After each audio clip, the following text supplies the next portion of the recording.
This is chapter 20, called Camp 4 from Peak by Roland Smith.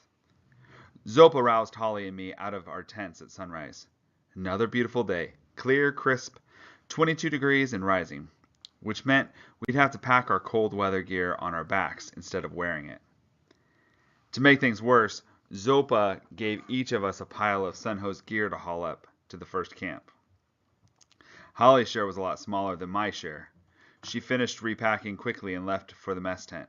It took me 45 minutes to reorganize what I'd packed the night before. I was slowed down by my ill feelings toward Sunho and Zopa. I couldn't believe it. Not only had Zopa taken my gear and given it to Sunho, but now I had to haul it up the mountain for him. It seemed that he was doing everything in his power to make sure I was too weak to get to the top. When I finally finished, my pack was 15 pounds heavier than it was for my first time up to ABC.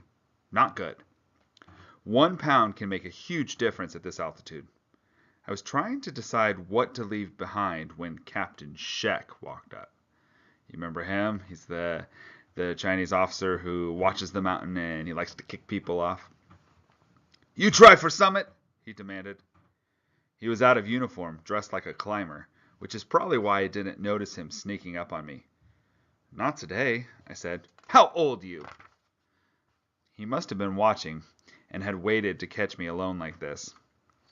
"How old are you?" he repeated aggressively. Trick question. He'd seen my passport. He knew exactly how old I was. He wanted me to lie. I told him the truth. "Where other boy?" Whoa. Who? I'm a terrible liar. "Boy you climb mountain with last week. Boy you walk with in camp. You and he good friends." Captain Shek's English was a little rough, but the sarcasm was crystal clear. He had watched us walking around camp. He had seen us head up the mountain to ABC. "Oh, him," I said stupidly. "I haven't seen him in a couple of days." "Where he go?" I shrugged. "You lying to me." Apparently I couldn't even shrug a lie. "I kick you off mountain if you lie." "Go ahead," I said, zipping my pack closed. Probably not the brightest thing to say, but I'd had about enough of Captain Shek and everything else on Everest. He looked like he was about to explode. I don't think he was used to having a 14-year-old call his bluff. He raised his arm, and for a second I thought he was going to hit me. But then he smiled as if he realized "this is the People's Republic of China, you have no rights" thing wasn't going to work with me. "What is other boy's name?" he asked in a much more reasonable tone. He didn't say. I picked up my pack. "I watching you." I walked away feeling his eyes drilling into the back of my neck, proud of myself for not even thinking about ratting out Sunho. As soon as I found Zopa, I told him about the conversation. He was a lot calmer about it than I was, saying that Captain Shek was the least of our problems. "In a few days, you will be at Camp 4, he said. "This is all you need to worry about." Turned out, he was right. So I want you to think about that and try to make a prediction about what do you think is going to happen on the way to Camp 4. Because he says that it's all going to turn out right. But make a prediction about what do you think he's saying? What was he right about it? Them needing to worry about it.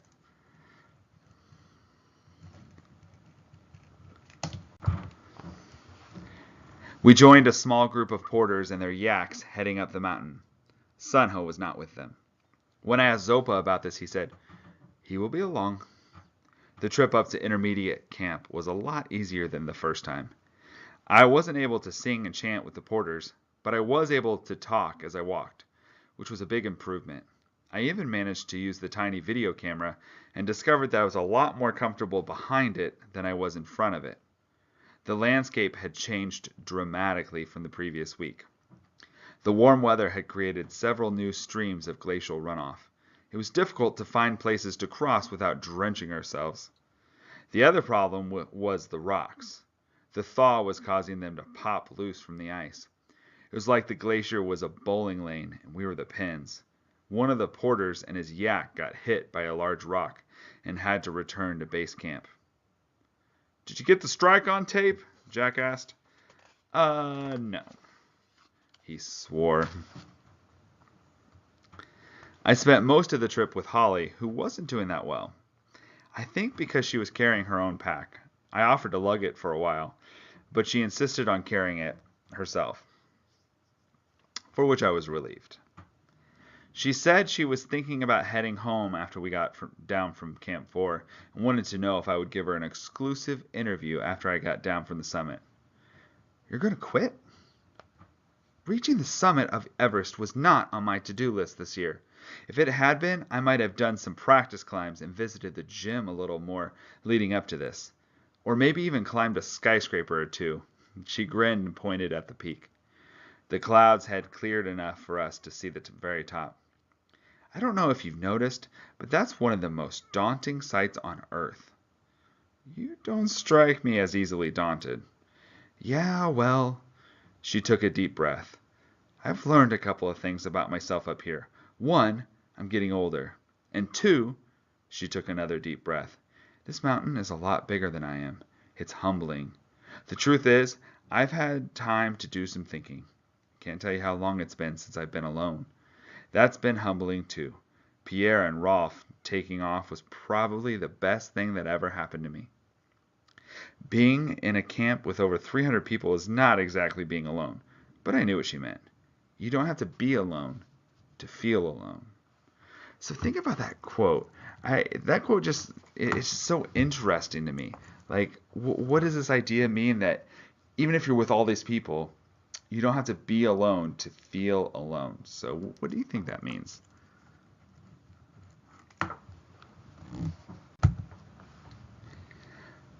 What about that interview? She asked again. I'd been doing some thinking too. We'll see, I said. I could tell that Holly wanted to argue, but she was too out of breath to pursue it.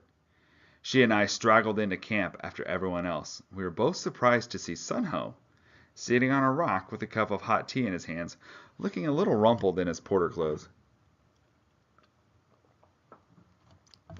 When did you get here? A half hour ago. You left ahead of us. No, he said. I left the same time that you left. I thought he was pulling my leg. There had been a dozen or so porters, and maybe half that number of yaks. I couldn't have missed him. I rode on Gulu's yak. Yeah, right, I said. When you were a baby. I had walked with Gulu some on the way up. The only thing I'd seen on his yak's back was a pile of hay. No, Sunho insisted. I was concealed beneath the hay.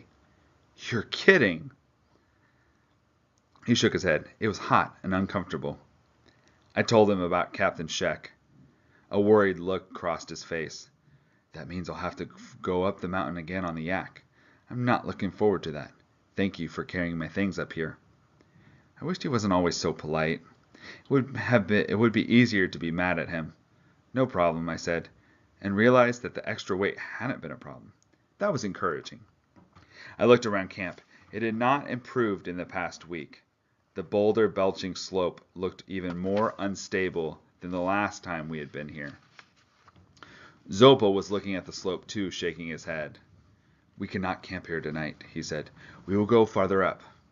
I didn't recall anywhere to camp farther up, and I was right. He stopped us about 1,000 feet above the collapsing wall and had us carve sleeping platforms into the ice. It took hours, and it was exhausting work at that altitude, but I was happy to do it. Anything was better than sleeping under the wall. The next morning the cold was back, which was good because it lessened the chances of avalanches.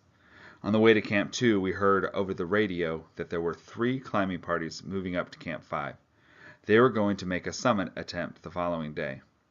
Gulu was concerned because they had taken only 1 load of oxygen tanks to Camp 5. Zopa radioed Josh. I heard, Josh said. Idiots. None of them are fully acclimated. This is only their second time above Camp 4. As far as the tanks go, some of them are going to try to get to the top without supplemental O's. So there should be enough for those who need it. If the weather holds, Zopa said. I talked to them about that, but their concern is that there won't be another good weather window. Nothing we can do about it. After they get to Camp 5, they're on their own. What do you mean by this? is that above Camp 5, there is little chance for rescue. The air is too thin for a helicopter, and at that altitude, everyone is too out of it to help anyone but themselves. If you die above Camp 5, your corpse stays there forever. Ugh. Oh, Josh said, one more thing. Captain Sheck has been asking around about a Sherpa boy. Says he thinks he came up on the truck with you. Sunho, Zopa said. He left a few days ago to go back to school. He just came up for the ride. I'll pass that along to the captain. This part of the conversation was obviously completely planned for Captain Sheck's benefit. The only problem now was that if the captain caught sight of Sunho again, Zopa was going to be in trouble too. So remember, Captain Sheck eavesdrops on the radio transmissions.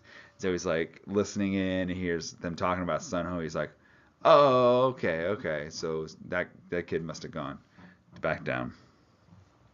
Everything else okay? Josh asked. Yes, we are all fine. All right, I'll check in later. Zopa signed off, and JR pointed his video camera at Zopa. Do you think those climbers will make it to the summit? Perhaps, Zopa said, but it is too early in the season. If they make it, others will try and some of them will die. There are no shortcuts to the top of Sugar Marta. By the time we reached ABC the following afternoon, we were all exhausted, especially Sunho, who was still feeling the effects of his recent illness. In a role reversal from our last time at ABC, I made dinner for us while he lay in his sleeping bag. I'd like to say that I felt sorry for him, but the truth is that I didn't. I was still resentful about his horning in on my climb. After we ate, I went outside and found the porters and Sherpas sorting through the gear they were going to haul up to Camp 5. Zopa explained that the yaks could not go much past ABC. The Sherpas would carry the gear on their backs to Camps 4, 5, and 6 and establish camps a few days before we made our summit attempt. In the meantime, a couple of them would stay at ABC to guard our stuff. People would steal it? I said. It has happened, Zopa said. Not all expeditions are as well equipped or funded as your father's. Some climbers come to the mountain with nothing more than what they can carry, and sometimes they borrow equipment they find along the way. The next morning he had us lighten our packs, carrying only what we needed for a night at Camp 4, which was a good thing because 3 hours above ABC we reached the foot of the Col, which is basically a pass between two peaks. It was clear why the Col was a dead end for the yaks. The wall leading up to the pass was enormous, and from the base it looked terrifyingly unstable. Half of the wall was smooth, rounded off by strong winds, giving it the look of soft ice cream. The other half was made out of nasty seracs, or ice towers, that looked like giant, jagged teeth. If I'd had enough breath, the sight would have taken it away. I looked at my altimeter watch, 7,000 meters or 22,965 feet. Holly slogged up and rested her hands on her knees before looking at the terrible wall. No way, she said. I agreed. Yogi and Yash walked up next, frowning and shaking their heads. Zopa and Sunho arrived at last. Zopa was carrying Sunho's pack. Sunho looked really bad. When he saw the wall, his face filled with dread. I almost felt sorry for him. Imagine what it was like 2 days ago when it was thawing, Zopa said. That's a good point. 3 teams had made it up to the Col in worse conditions than this. The first stage was the hardest.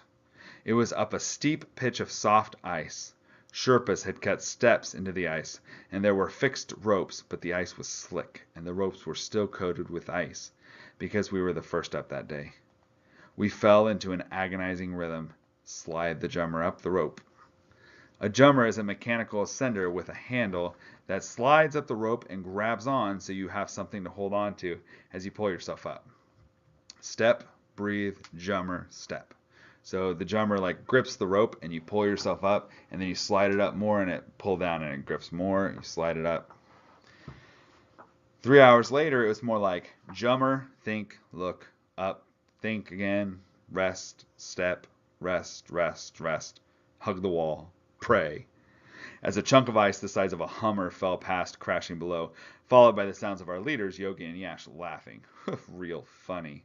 They were breaking away the loose ice along our route so it wouldn't unexpectedly peel us off the wall or knock our heads out of our butts, helmet and all. So I really like Yogi and Yash because I just picture these two brothers. They're like egging each other on. These are the Sherpas, the guys who are leading the guides who are leading them up, and they're like knocking big chunks of ice down. They're like, ha ha ha, look out below. And they're like racing each other up, and I just picture them like throwing ice at each other and just being obnoxious to each other.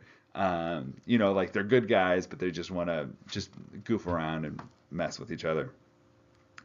I was next in line, followed by the film crew, Holly, Sunho, and Zopa. The climb was anything but quiet, with the brothers shouting, "Ice!" and Zopa shouting, "Faster!" 4 hours after we started up, I reached the steepest pitch, 50 feet. It might as well have been 50 miles. My arms and legs were numb and virtually useless.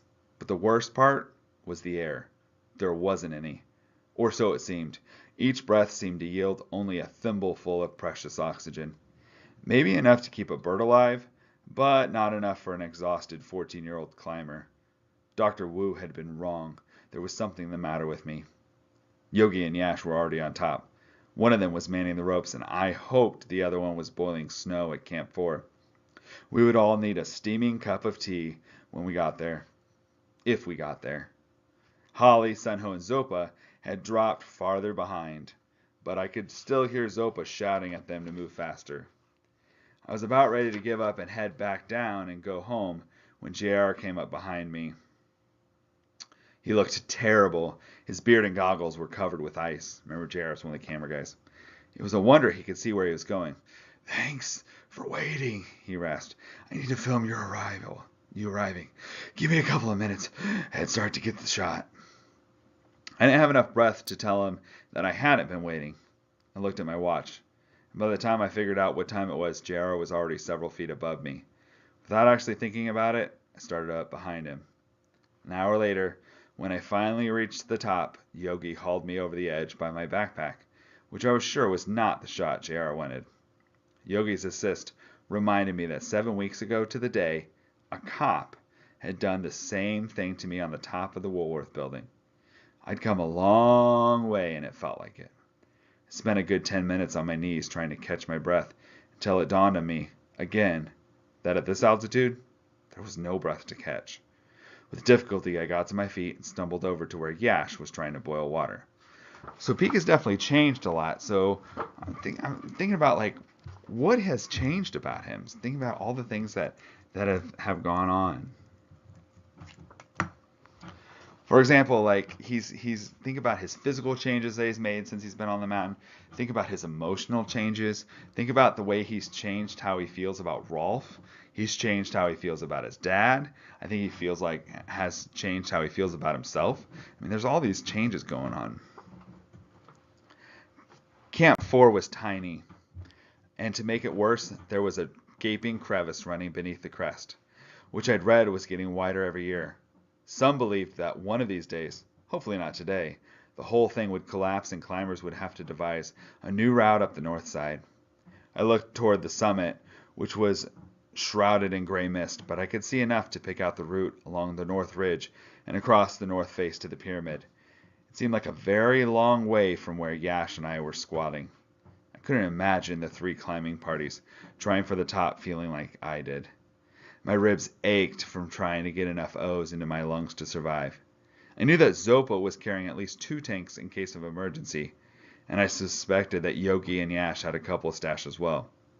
Sherpas do not climb without loads.